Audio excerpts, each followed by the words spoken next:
পিঠেও তিনটার আবার বুলেট লাগছে। আমি কিন্তু এখন এই অন্তর্বর্তী সরকার আমরা আনছিলাম আসলে সংস্কার করার জন্য। এখন আমাদের একটা সংস্কার কমিশন নাই। এটার সবচেয়ে বড় প্রমাণ হচ্ছে মাইলস্টোনের দুর্ঘটনা।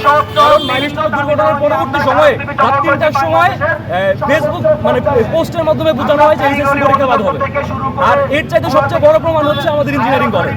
ঠিক আছে, মানে আমরা যে আশা নিয়ে তাকে বলেছিলাম অন্তর্বর্তী সরকারকে, মানে আমরা সেই মানে কোনো সংস্কার কমিশন থেকে সংস্কার তো অনেক দূরে।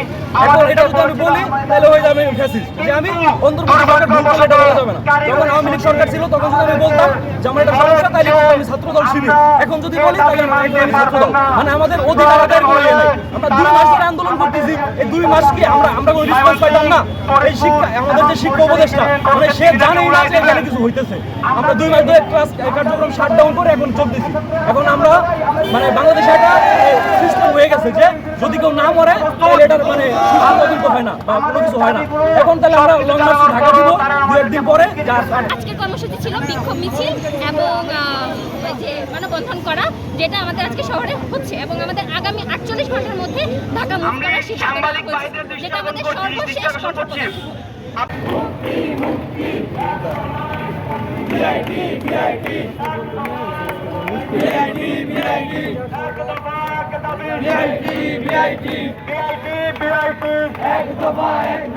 এক দফা এক দাবি